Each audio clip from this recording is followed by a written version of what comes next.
A person's greatness is determined by their thoughts.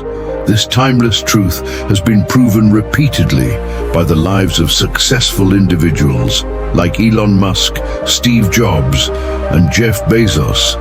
Napoleon Hill, in his famous book, Think and Grow Rich, said, "What you think about, you become." But if that's true, why do so many people struggle to succeed? Do they not think about their future? Do they fail to see their own potential? Today's story will uncover the answers to these questions and teach you a powerful lesson along the way. We'll also learn some new words to enhance our English skills, so stay with us till the end. I promise this video will be worth your time. Once in a busy railway station, there lived a beggar. Every day he survived by asking passengers for alms as they waited for their trains one day. As he was begging, he noticed a well-dressed businessman stepping onto the platform, seeing his expensive suit and confident posture. The beggar thought, this man must be really rich. If I ask him for money, he'll surely give me a generous amount. With this hope, the beggar approached the businessman and stretched out his hand. But instead of giving him money, the businessman looked at him and asked, "Do you always just take from others? Have you ever given anything to anyone?" The beggar was startled.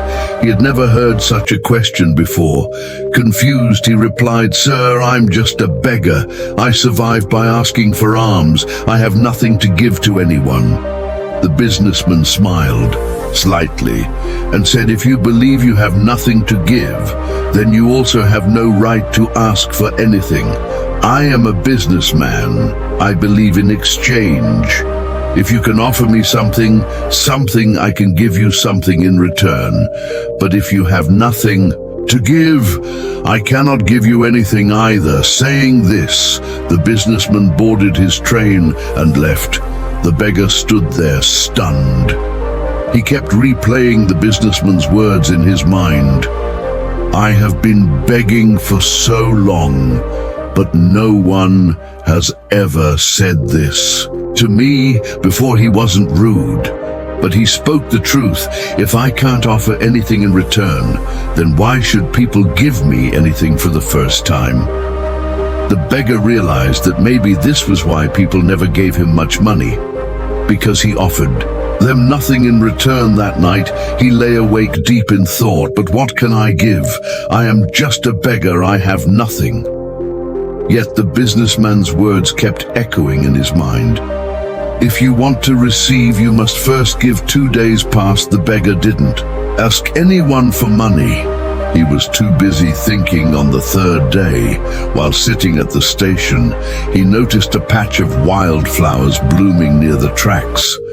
Their vibrant colors caught his eye, and suddenly an idea struck him.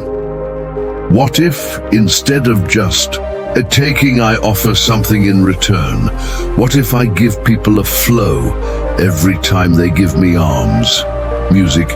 Determined, he walked over, gently plucked a handful of flowers, and went back to his usual spot. When someone handed him a coin, he smiled and offered them a flower in return. Surprisingly, people accepted the flowers with joy. Some even smiled and thanked him. As the days passed, something incredible happened. More people started giving him money, but he noticed a pattern. As long as he had had flowers, people gave generously. When he ran out of flowers, the donations decreased. So it's true, people like to receive something in return. He thought one day, as he was handing out flowers in exchange for alms, he spotted the businessman again sitting in the train. Excited, he rushed over and said, "Sir, today I have something to give you. If you give me money, I will give you flowers in return." The businessman smiled, handed him some cash, and took a few flowers. "You have truly understood the value of exchange," he said. "Today, you are no longer just a beggar. You have become a businessman. The train arrived at the next station and the businessman stepped off. The beggar stood there watching him go. His words sparked a new thought in his mind. I'm really a businessman now. For a long time he pondered over it. Then suddenly he realized something. I now know the secret of success. I am not just a beggar. I am a trader. People aren't giving me money out of pity. They are paying for the flowers. I give them. This means I have a business. Excited, he made a bold decision that day. He left the railway station and never returned as a beggar again. 6 months later, at the same railway station, two well-dressed men met. They exchanged a handshake, but one of them had a curious look. "Do I know you?" One man asked. The other smiled and replied, "Yes, we've met twice before, right here on this very train." The first man frowned, trying to remember. Then his eyes widened in surprise. "Wait, you're the beggar, the one I refused to give money to, and then later I bought flowers from you." The former beggar laughed. "Yes, that was me. But today I am no longer a beggar. I run a successful flower business, and I'm traveling to expand it further." The businessman was astonished. "That's incredible. What changed?" The flower seller smiled. "You taught me one of life's greatest truths. We only receive when we give. That day I realized that I was never really a beggar.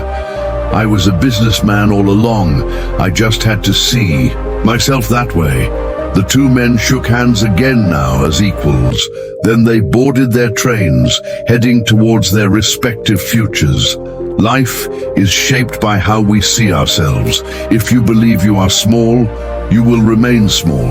But if you recognize your inner potential, you can achieve greatness. So don't limit yourself. See yourself as strong, capable, and successful. Because when your thoughts change, your future changes too. If you like this story, give it a thumbs up. Comment below on what you learned and share it to inspire others. See you in the next story.